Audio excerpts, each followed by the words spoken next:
a Deus, ao Senhor, tinha se tornado um culto frio, um culto monótono e muito cerimonioso naqueles dias. E a despeito de tudo isso, você percebe que quando ele começa a profetizar no capítulo 46, ele fala algo extraordinário, ou seja, dentro desse contexto caótico, dentro desse contexto crítico, nós poderíamos até dizer, atualizando o texto, dentro de um contexto pandêmico, Deus anuncia que vai fazer algo extraordinário. O que eu acho interessante nesse texto é que Deus está anunciando, dentro de um contexto de crise, que Ele vai fazer algo novo. Aleluia! Ele claramente está dizendo para Israel: eis que faço uma coisa nova. É claro que isso está relacionado, naqueles tempos, a ação de Deus em trazer o povo da Babilônia para de novo Israel. Eles não tinham experimentado ainda. Mas o que eu acho extraordinário disso é que não é o profeta por somente ser o profeta, não é o sacerdote, muito menos o rei, mas é o próprio Deus que está dizendo. Olha o que diz o texto no verso 19, a parte A: eis que farei. É Deus que está falando. E quando Deus está falando, o profeta fica animado. Quando Deus está falando, o povo fica na expectativa. Por quê? Porque Deus é fiel. Porque Deus é fiel. Se Ele prometeu, Ele cumpre. Se Ele prometeu que vai trazer o povo do cativeiro, o profeta se alegra e Deus começa a manifestar isso. Perceba, meus queridos, que Ele está dizendo que vai fazer algo extraordinariamente novo. E quando eu vejo isso, eu estou entendendo que mesmo nesse tempo que nós somos uma geração que estamos sobrevivendo uma das maiores pandemias da humanidade, nesse tempo de crise, não só no Brasil, mas nos Estados Unidos, Deus tem algo novo para fazer na nossa história. Deus tem algo novo para realizar na minha casa, na tua vida, no teu ministério, na tua família. Aleluia. Pastor, por que o senhor diz isso? Meu querido, quando Deus fala, nós podemos esperar. Quando Deus promete, você pode confiar e esperar, porque Deus é fiel. Aleluia. Quem não lembra na sua palavra, em Números capítulo 23, quando o texto vai dizer que Deus não é o homem para que minta, e nem o filho do homem para que se arrependa, se prometendo não cumpriria. Aleluia. Bendito seja o nome do Senhor. Eu olho o texto bíblico de Josué 21, e lá no verso 45, o próprio Josué testemunhando, dizendo: nenhuma das boas palavras do Senhor, nenhuma delas falhou para conosco. Deus é fiel. Aleluia. Aí, Hebreus capítulo 10, no verso 23, ele disse: guardemos firme a confissão da esperança, sem vacilar, porque quem fez a promessa é fiel. Quem fez a promessa é fiel sobre a tua vida. Bendito seja o nome do Senhor. Por isso, é extraordinário entender isso. Quando eu lembro do Salmo 119, eu gosto do verso 50, porque ali tem algo extraordinário. Quando o salmista, num meio difícil, a circunstância difícil, ele diz: este é o meu consolo, aleluia, no meu sofrimento. Ele estava em angústia, ele diz: este é o meu consolo no meu sofrimento. E o que é? A tua promessa me dá vida. Se eu e você estamos aqui, é porque estamos debaixo de uma promessa. Se você chegou nesse país, nessa nação, se você vive debaixo desse tempo, onde Deus poupa a tua casa, a tua vida, a tua história, Deus está dizendo que Ele tem promessas sobre a tua vida. Deus é fiel e bendito seja o nome do Senhor. Por isso, aleluia, Deus está dizendo que vai fazer algo novo. Interessante que era algo que eles não tinham contemplado ainda. Então a palavra de Deus está dizendo que fará algo novo. Mas olha só como é que diz o texto: Deus fará coisa nova. Repita comigo: coisa nova. Aleluia. Agora eu pergunto para você: o que é uma coisa? O que é uma coisa? Deus está dizendo que Deus está dizendo que vai fazer uma coisa nova. Ok. Mas o que é uma coisa? Eu acho engraçado, às vezes, alguns textos bíblicos, e às vezes eu me pego nesses textos e paro diante dele, e eu fico pensando: mas que negócio é esse? Por que Deus não disse que ia fazer? Ele disse que vai fazer uma coisa nova. Mas o que é uma coisa?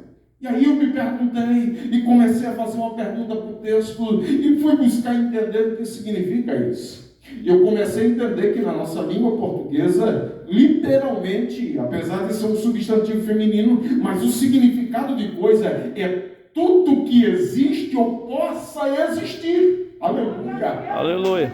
Está entendendo? Por que Deus não disse que coisa ia fazer? Ele não especificou, ele ampliou de maneira extraordinária. Ele disse: eis que faço coisa nova. E o que é coisa? É tudo que existe ou possa existir. Coisa dá nome a tudo que nós não sabemos definir. É exatamente isso. Então, geralmente, nós usamos essa palavra coisa para dizer de qualquer coisa que você nem sabe o que é, ou muitas das vezes o que quer. Você já passou por isso? Às vezes do nada a mulher olha para você e diz assim: estou com vontade de comer uma coisa. Aí você pergunta: que coisa? Não sei, uma coisa diferente. Se Jesus amado vai saber que negócio é esse. É desse jeito. Então o texto está dizendo que Deus vai fazer uma coisa. Mas olha só isso. Ele vai fazer uma coisa Nova. Uma coisa nova. Então não é qualquer coisa que ele faz. É interessante, sabe por quê? Porque quando o profeta usou o texto dessa maneira, e ele diz coisa nova, e a transliteração desse texto, da Septuaginta, traduzida lá para o grego, quando traduz do hebraico para o grego aqui, eles escreveram de uma maneira linda e maravilhosa, porque essa coisa nova é algo literal, ou seja, algo qualitativamente novo, algo recente, algo fresco, algo que não é qualquer coisa, mas tem uma qualidade extraordinária. Ou seja, Deus vai fazer uma coisa nova, ou seja, Deus vai fazer um novo com qualidade. Deixa eu exemplificar para você. Não é um negócio da China, como nós dissemos no Brasil, em Santa Catarina. Não é um negócio do Paraguai. É uma coisa que tem qualidade. Quando Deus faz coisa nova, Ele faz com qualidade. É algo extraordinário, que tem capacidade, que tem coisa que pode realmente ter uma qualidade. É isso que Deus está dizendo. Sabe que eu começo a dizer aqui, entender aqui, que Deus está dizendo a nós nessa noite, por revelação da sua palavra, que Deus tem coisas extraordinárias para fazer nesse tempo sobre a nossa história, seja sobre a minha vida, sobre a tua casa, sobre o teu casamento, a tua família, sobre o teu trabalho. Deus tem coisa nova, e esse novo é algo com qualidade. Quem pode adorar e bendizer o nome do Senhor? Aleluia! Glória a Deus! Uma coisa que tem qualidade, ou seja, passou pelo certificado do céu, passou pelo metro divino. Ele está dizendo que eu vou fazer na tua história é algo que tem qualidade, é um novo que tem qualidade, é um novo que tem garantia. Bendito seja o nome do Senhor. Quando eu penso nisso, eu começo a buscar entender que Deus de fato é um Deus que faz coisa nova. Por quê? Porque Deus é especialista em fazer coisa. Como assim, pastor? Você quer ver na Bíblia? Você sabia que a Bíblia revela que mais de 1030 vezes, eu tomei o cuidado de ver isso, mais de 1030 vezes, a palavra coisa se repete na Bíblia de maneira extraordinária. Deixa eu citar uma para você refrescar a mente. Gênesis capítulo 18. E o texto, de maneira muito clara, no verso 14 diz que Abraão passava por um momento difícil da sua história. A Bíblia diz que ele estava pelo lado de fora da tenda, no maior calor do dia. Não era um lugar próprio para estar. É como você ficar literalmente na beira do asfalto desse aqui na Flórida.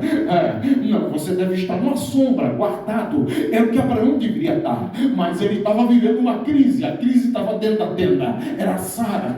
A Sara estava com dificuldade. Ele está fora. Mas quando ele está fora, de repente a Bíblia diz que vem a ele 3 homens. Ele entende que Deus se manifesta naqueles homens, e quando aquele anjo, diz a Bíblia, que chega para ele em um tempo difícil demais, em um tempo de desafio, o anjo literalmente começa a dizer para ele: haveria coisa, olha só, haveria coisa alguma difícil ao Senhor? Ele faz uma pergunta e ao mesmo tempo ele responde dizendo: ao tempo determinado tornarei a ti nesse tempo de vida, porque Sara terá um filho. Deus está falando da promessa, Deus está falando de coisas novas para ele. Ele literalmente começa a entender que Deus é Deus de coisa nova, mas há um argumento dizendo: é meu tempo de vida. Sabe por que Deus poupou a mim e a você? É porque Deus tem coisa nova para fazer ainda.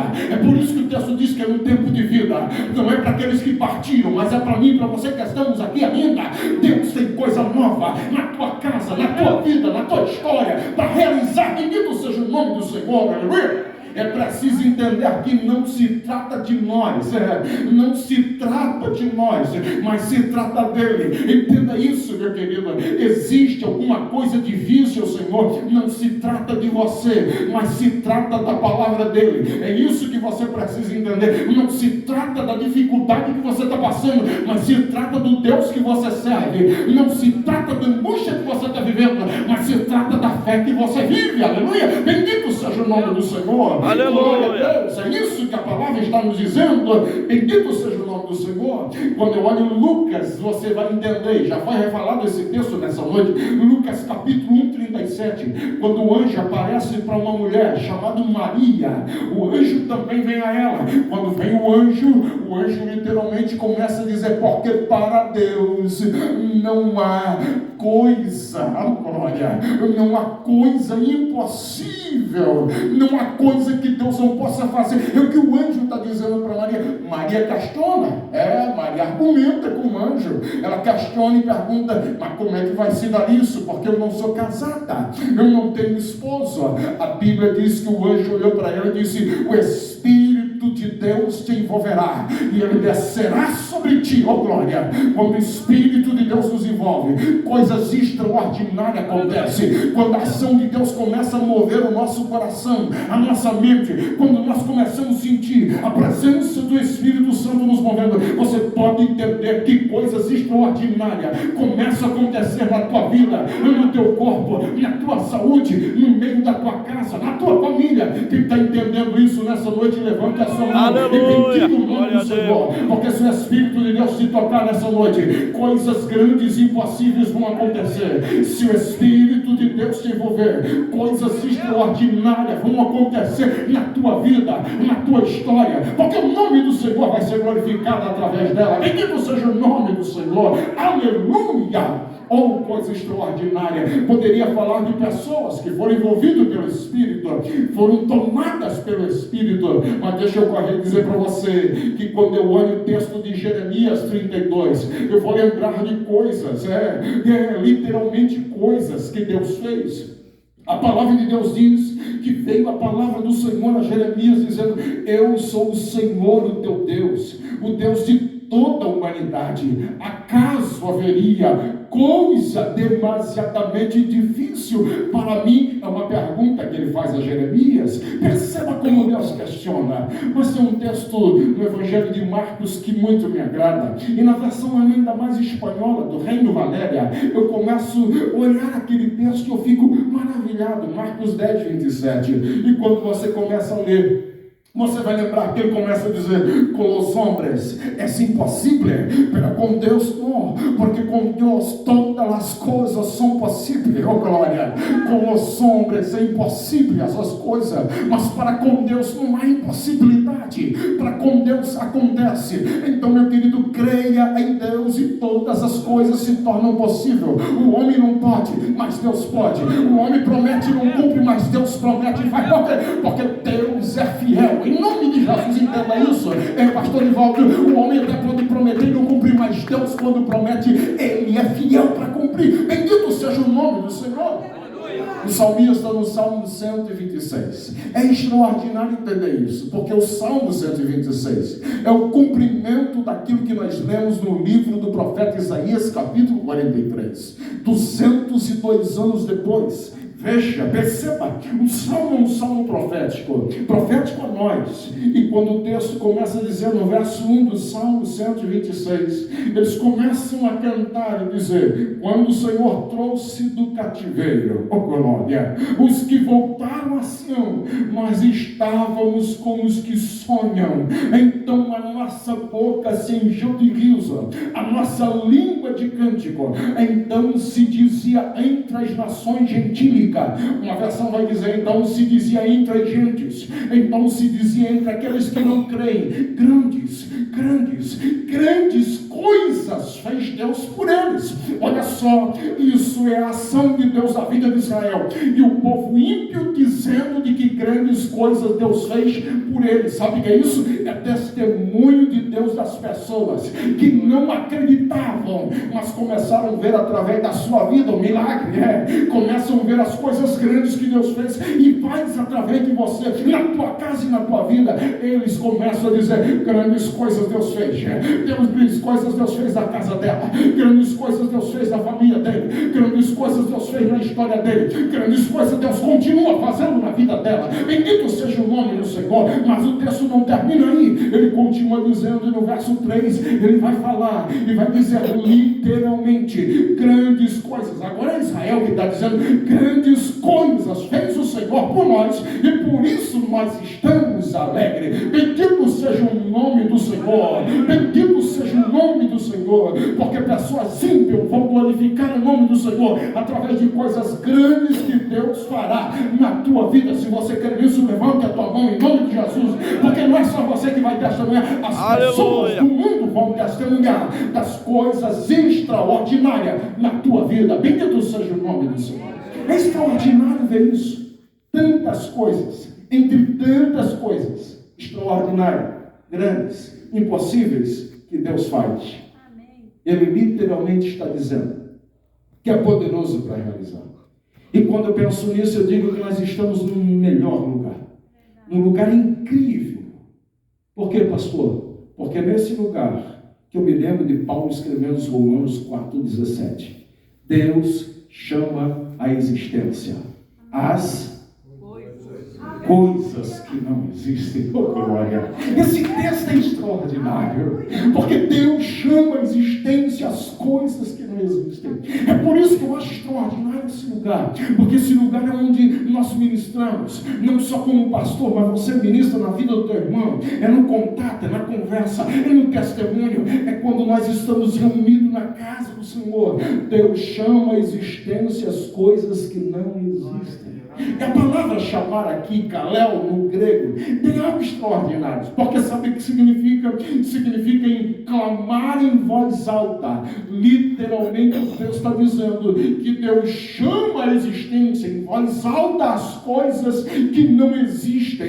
Deus chama a existência as coisas que não existem. Olha que coisa extraordinária. Kaleo, chamar em voz alta, mas tem uma outra significância aqui que me traz algo forte. É que também não apenas da ideia de chamar alto, mas chamar pelo nome. Ou seja, Deus está bradando a existência aquilo que você precisa. Deus está chamando pelo nome e trazendo a existência aquilo que você precisa. Que coisa extraordinária. Você muitas das vezes não sabe nem definir o que precisa, não sabe definir o que necessita, mas Deus está dizendo: eu chamo pela sua existência, e eu dou nome a essa coisa. Eu chamo existente a coisa nova na tua vida e na tua casa. Em nome de Jesus, prepara o teu coração para receber ainda no final, ainda antes do final desse ano, coisas novas na tua casa, coisas novas na tua história, coisas novas na tua vida. Então creia. Se você está ouvindo essa palavra, então creia em nome de Jesus que Deus fará coisas novas na tua história, ainda que não haja possibilidade, ainda que pessoas estão dizendo que é impossível. Deus é um Deus que chama a existência as coisas que não existem. Bendito seja o nome do Senhor. Aleluia. Agora você poderia me perguntar: pastor, como é que Deus chama a existência as coisas que não existem? Será que Deus tem um princípio? Deus sempre tem princípio para tudo. Eu queria pelo menos aqui começar a ministrar. E no primeiro ponto dizer para você que Deus tem metodologia para fazer isso. E como é, pastor? Veja como Deus chama a existência as coisas novas. Mateus 6,33. Um texto extraordinário que diz: buscai primeiro o reino de Deus e a sua justiça, e todas as demais, oh glória, todas as demais coisas vos serão acrescentada. É extraordinário esse texto. Esse texto é a chave hermenêutica para a nossa vida cristã. Esse texto, na verdade, é uma linha mestra para a nossa existência. Entendendo isso, nós vamos entender que Deus faz coisas grandes, impossíveis, coisas extraordinárias. E se você quer ver coisas grandes acontecendo na tua vida, então comece a buscar primeiro o reino de Deus e a sua justiça. Jesus está desafiando a nós nesse texto a mudar a nossa prioridade, a literalmente nos confronta, porque geralmente nós buscamos outras prioridades, nós colocamos como prioridade muitas coisas na nossa existência, e Deus diz o seguinte: para você alcançar as coisas só tem um caminho. E qual é o caminho, Senhor? Busque primeiro o reino de Deus e a sua justiça, e as demais coisas vos serão acrescentadas. Não tem nada mais importante do que buscar o reino de Deus. Pastor, eu quero brincar, pastor, eu quero... Não, primeiro busque o reino de Deus e a sua justiça. Não sei o que você está precisando, vem buscar nesse país, nessa nação, mas Deus traz uma palavra de confronto a você, dizendo: busque primeiro o reino de Deus e a sua justiça, e as demais coisas vos serão acrescentadas. Bendito seja o nome. Aleluia, glória a Deus. Quando eu olho esse texto, eu me lembro quando estava em 2020, estávamos na Europa e fomos ministrar no aniversário da igreja em Londres. E chegando lá em Londres, é claro que eu, como militar não poderia de visitar alguns lugares que é significante na Inglaterra. Mas primeiro eu levei a esposa para ver o Big Ben, levei ela para ir ver a London Eye, levei ela lá para ver o Castelo de Buckingham.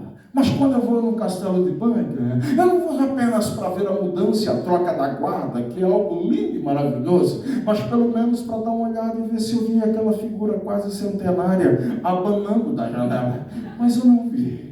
Fomos 2 dias lá, tentamos ver, mas não conseguimos ver ninguém. Mas é interessante que a gente entende um pouco o que significa a prioridade do reino. E quando você chega lá, você percebe que a figura central daquele reino é aquela rainha. De maneira que quando eu estava no apartamento do pastor que nos recepcionava, eu fui até essa... O Senhor agora está no lugar de domínio do reino. Assim, como assim? Não estou entendendo. Se o Senhor estiver aqui dentro da casa, você está debaixo da autoridade do condomínio. Mas se o Senhor passou para a sacada do prédio, quem administra, quem cuida, quem zela, quem pinta, quem molda isso aí é o reino. Ninguém pode fazer nada, eu não posso alterar. É simplesmente a rainha, através do reino, que cuida de tudo isso. Eu disse: que coisa interessante. E comecei a entender um pouco da questão do reino. Então a figura central do reino é o seu próprio rei. E quando eu olho isso, eu começo a entender que Jesus está nos dizendo: buscai primeiro o reino de Deus. Ou seja, ele está falando de buscar primeiro a figura central desse reino. E quem é a figura central desse reino? Não é a rainha, não consegui falar com ela, não me ouviu, mas todos os dias eu tenho um contato com esse Senhor do reino. Todos os dias eu falo com o Senhor do reino. Todos os dias eu sou ouvido pelo Senhor do reino. Esse Senhor se chama Senhor Jesus, aquele que está... Aleluia, glória a Deus. Todo poderoso, aleluia, aquele que disse: eu tenho poder, todo poder me dado no céu e na terra, aleluia. É esse que tem autoridade e domina sobre todo. Aleluia, glória a Deus.